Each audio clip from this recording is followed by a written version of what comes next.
Welcome sir. बेटा ये mask क्यों पहना है? डैडी चलो ना, फिल्म स्टार्ट हो जाएगी।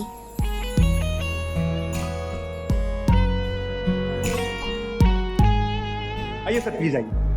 आपके लिए स्पेशल वीआईपी लाउंज बुक किया है, वहाँ पे सिर्फ आप दोनों रहोगे। नहीं, हम यहाँ नहीं बैठेंगे। मुझे लोगों के बीच में बैठकर मूवी देखना।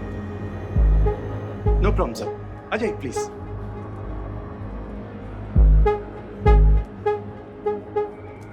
वहाँ बैठेंगे। रोहित और रिया दोनों सीट पर बैठ गए। रिया का ध्यान अब भी थिएटर हॉल में आने वाले लोगों पर था। उसकी प्लानिंग ये थी, जैसे ही अनिका और आर्यन हॉल में आए, वो आर्यन को इशारा कर देगी। फिर आर्यन बिल्कुल रिया की बगल वाली सीट पर बैठ जाएगा। वहाँ आर्यन बार बार कोई ना कोई बहाना बनाता था। उल्टे सॉक्स क्यों पहन रही हो? सॉरी मम्मा। दो, मैं पहन। तुम बस इतना ही ध्यान रखना कि थिएटर के अंदर अंधेरा होने के बाद ही तुम मम्मा को लेकर आना।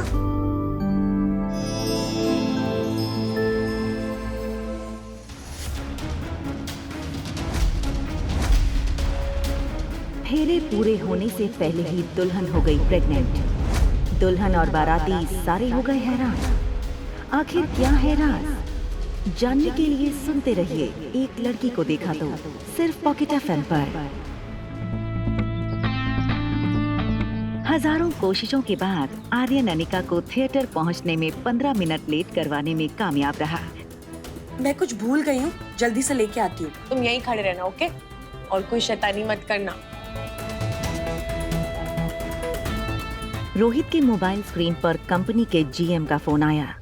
ये देखते ही रोहित ने रिया से कहा, बेटा मुझे एक अर्जेंट कॉल करना है, उसके लिए जाना पड़ेगा। तुम यहीं बैठो, मैं अभी आता हूँ। ओके? रिया नहीं चाहती थी कि इस वक्त रोहित हॉल के बाहर जाए, मगर वो रोहित को रोक भी नहीं पा रही थी। रोहित तेज चलकर हॉल से बाहर जाने लगा। रिया भी अपनी सीट से उठी और रोहित के पीछे जाने लगी। रोहित अपने जनरल मैनेजर से बात करने थिएटर लॉबी में पहुंचा।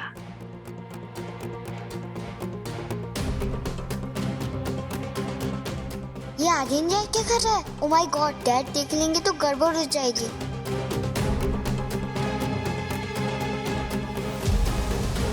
मैं आपको कॉल करता हूँ।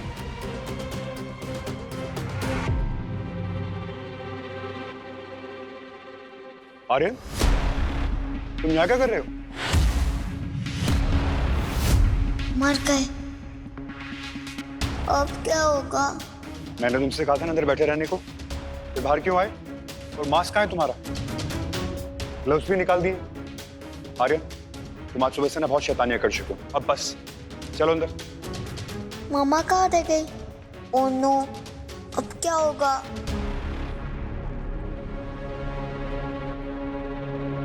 रिया?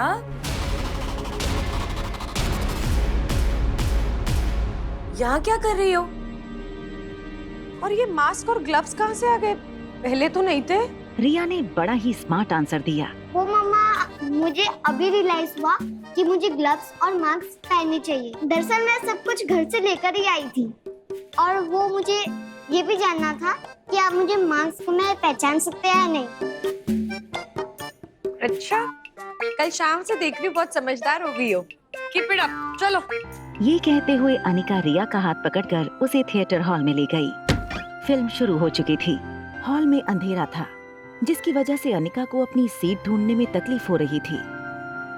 मम्मा, नंबर क्या देखने की जरूरत है? बीच में तो सारा हॉल खाली है।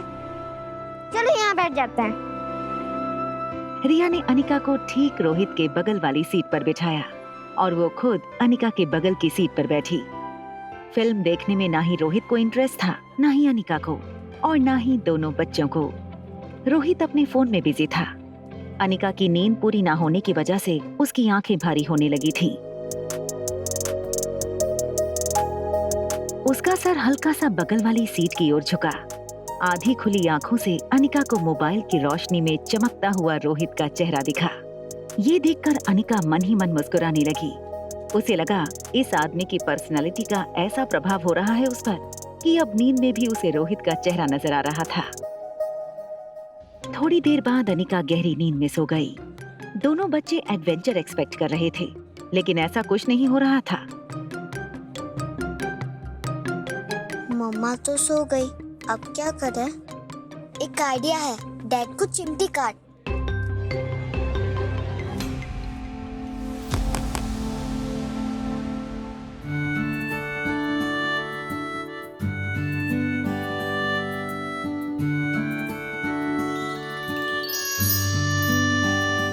तेरी आंखों का गुस्सा भी कातिल है, मैंने दे दिया तुझको मेरा दिल है। ओ मेरे रांझना कैसा जादू किया दिल मेरा तूने, ओ कैसे लिया। ओ आप यहाँ? रांझना कैसा जादू किया। मैंने आपको वार्न किया था ना कि मुझसे और मेरे बेटे से दूर रहिए। क्यों हमारे पीछे पड़ी हैं आप? आपको समझ में नहीं आता है क्या? समझ आपको नहीं आ रहा है मिस्टर मारवा? और आप अपने आप को समझते क्या है? हाँ, माना कि आप हैंडसम हैं, सक्सेसफुल हैं, लड़कियां आपके आगे पीछे घूमती होगी, लेकिन इसका मतलब ये नहीं है कि मैं आपके पीछे घूम रही हूँ। मैं यहाँ अपनी बेटी के साथ मूवी देखने आई हूँ। रोहित को रिया की शक्ल तो नहीं दिखाई दे रही थी, मगर उसे इतना जरूर दिख रहा था कि अनिका की बगल वाली सीट पर एक बच्चा बैठा है। रोहित अपनी आवाज थोड़ी नीचे करते हुए बोला, क्या आप मुझे बता सकती हैं कि ऐसे कोइंसिडेंसेस हमारे साथ ही क्यों होते हैं? पहले आप मेरे होटल में स्टे करने के लिए आती हैं, उसके बाद बात बात पर बहाने बनाकर मुझसे टकराती रहती हैं, और मेरे बेटे के बारे में ऐसी इन्फॉर्मेशन मुझे देती हैं जो मुझे तक नहीं पता था। आपके बेटे की ट्यूशन टीचर ना आपके बेटे को मेंटल टॉर्चर दे रही है। आज मैं यहाँ अपने बेटे के साथ मूवी देखने आता हूँ तो उसी शो में आप मेरे बगल वाली सीट पर आकर बैठ जाती हैं। इसका क्या मतलब निकालूं मैं? अनिका रोहित को कोई जवाब नहीं दे पा रही थी, क्योंकि इन सारी चीजों का उसके पास कोई जवाब ही नहीं था। वो खुद ये सोचकर हैरान थी कि ये सब उसके साथ क्यों हो रहा था। एक चीज अनिका और रोहित दोनों नहीं जानते थे कि वो उनके बच्चे थे जो उन्हें बार बार ऐसी सिचुएशन में खड़ा कर रहे थे। रोहित थोड़ी देर फिल्म के स्क्रीन की ओर देखने लगा। अनिका भी स्क्रीन की ओर देखने लगी। दोनों की नजरें तो स्क्रीन पर थीं, मगर मन ही मन दोनों अपने साथ हो रहे कोइंसिडेंसेस के बारे में सोच रहे थे। तभी अचानक फिल्म में हीरो हीरोइन का एक रोमांटिक सीन शुरू हो गया। अनिका और रोहित के लिए ये देखना थोड़ा ऑकवर्ड हो गया। मैं जहाँ भी जाता हूँ इत्तेफाक से तुम मुझे मिल ही जाती हो। पीछा करती हो क्या मेरा? और अगर यही सवाल मैं तुमसे पूछूं तो do we have a connection? शायद हाँ। थोड़ी देर बाद रोहित ने चुप्पी तोड़ते हुए अनिका से कहा, Look, I don't want to be rude to you, but मैं चाहता हूँ कि आप अपना रूम छोड़कर किसी और रूम में चली जाएं। And don't worry, everything will be on us. Excuse me mister Marwah, आपको क्या लगता है पैसे आपके पास ही है क्या? मैंने अपने कमरे के लिए ना आपके होटल वालों को एडवांस पेमेंट की थी।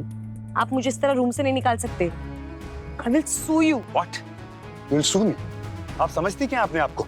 अरे भाई, मियाँ बीवी के झगड़े घर पर ही निपटाया करो, यहाँ आकर हमें क्यों डिस्टर्ब कर रहे हो?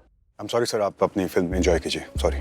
इतनी खूबसूरत जोड़ी है तुम्हारी, फिर झगड़ते क्यों हो? पता नहीं आज की जनरेशन को क्या हो गया है। रोहित ने उस आदमी की मिसअंडरस्टैंडिंग को दूर करना जरूरी नहीं समझा और आर्यन का हाथ पकड़कर वहाँ से निकला। आर्यन ठीक रोहित के पीछे छुप गया ताकि निकलते वक्त अनिका उसे देख ना सके। जो कुछ भी हुआ उससे अनिका को गुस्सा तो बहुत आ रहा था, मगर कहीं ना कहीं उसे पता था कि रोहित एक अच्छा इंसान था। बस उसे अनिका को लेकर कोई मिसअंडरस्टैंडिंग हुई थी।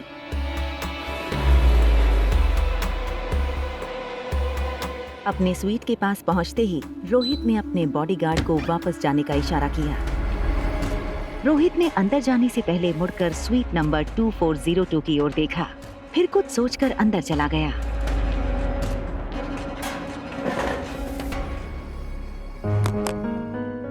मुझे उस औरत के इरादे ठीक नहीं लगते। कुछ भी करके मुझे आर्यन को अनिका से दूर रखना होगा। अनिका लिफ्ट से बाहर आई। रिया आसपास देखने लगी कि कहीं रोहित या सनी उसे देख न ले। जैसे ही स्वीट रूम का दरवाजा खुला, रिया तुरंत अंदर भाग गई। अनिका के लिए रिया की ऐसी शरारतें रोज की बात थी। अंदर जाते ही अनिका को उसकी सेक्रेटरी राजलक्ष्मी का फोन आया। राजलक्ष्मी का फोन उठाते ही राजलक्ष्मी ने कहा, मैडम मैं आपकी सेक्रेटरी हूँ, कम से कम मुझे तो ये जानने का हक है ना कि आज आप ऑपरेशन करने वाली है मनाली के लाइफ केयर हॉस्पिटल में। Rajalakshmi, I am so sorry, मैं तुम्हें इन्फॉर्म करना भूल गई।